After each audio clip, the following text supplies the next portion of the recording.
Je me souviens encore très bien de mon premier pas sur la glace. C'était vraiment très spécial. C'était comme le premier pas sur la Lune.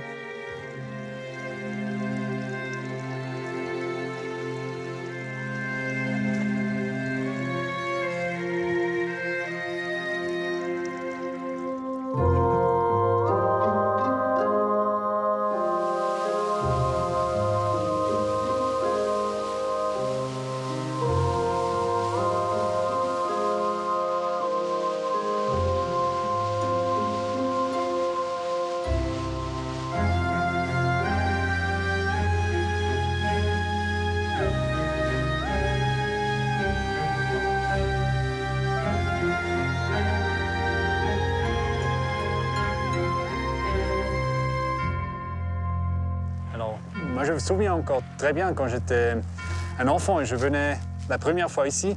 Quand on était là, on était vraiment au bord du glacier. Alors, le lac commençait à se former en 2007, quelque chose comme ça. Et depuis là, il y a ce lac. Ouais. Si j'aurais pensé il y a 15 ans, comment ça serait en 15 ans, je n'aurais pas pensé que c'est comme ça.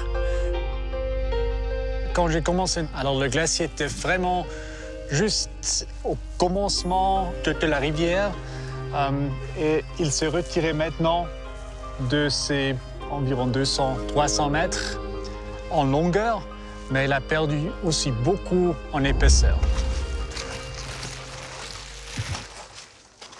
Ça marche? C'est bon?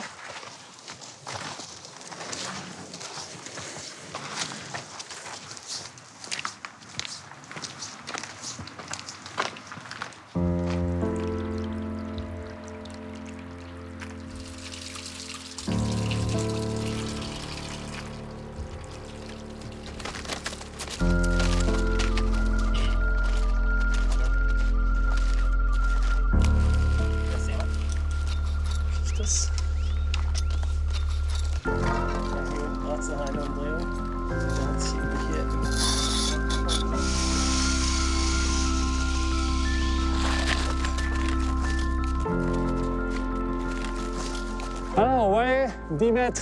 C'est la quantité de fonte qu'on a chaque année. Au moins presque.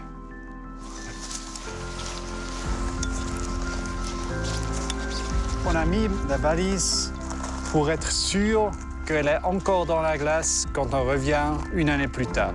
Alors, l'année dernière, on était à ce point, là, on était encore 6 mètres plus haut.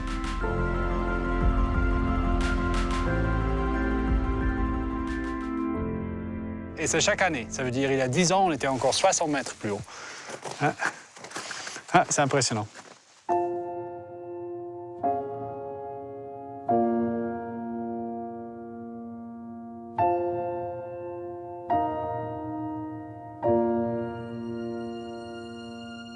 En fait, sur le glacier du Rhône, il y avait les premières observations du bilan de masse. Alors exactement ce qu'on a installé maintenant. Mais là, le glacier, il était encore 100-200 mètres en dessus de nous. Il allait juste en bas jusqu'à Gletsch, à cet hôtel qui est dans la vallée. En général, on utilise beaucoup l'eau des glaciers en été pour l'irrigation. Alors en vallée, on a construit ces pistes, ces cours d'eau artificiels pour prendre l'eau en été dans les vallées secs, pour des champs. Et alors c'est quelque chose qui a été fait il y a plusieurs centaines d'années. Et ça montre que déjà à cette époque, les gens ont reconnu qu'ils ont besoin des glaciers, de l'eau des glaciers pour leur vie. Le Rhône, on pourrait considérer comme le sang qui porte beaucoup de choses avec soi, des montagnes à la mer. C'est important pour vivre, pour survivre.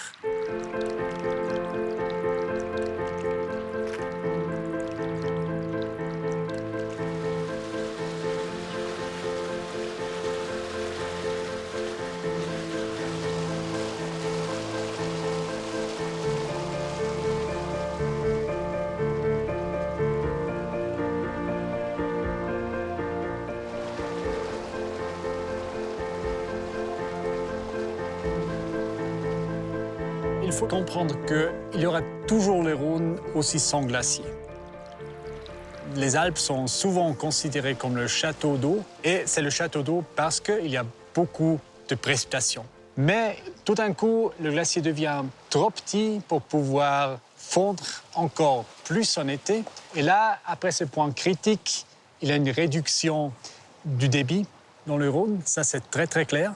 Mais il y a un changement avec les saisons. Ça veut dire plus en hiver et en printemps et moins en été. Et en fait, c'est en été qu'on a le plus besoin de l'eau et ça peut être un problème en futur.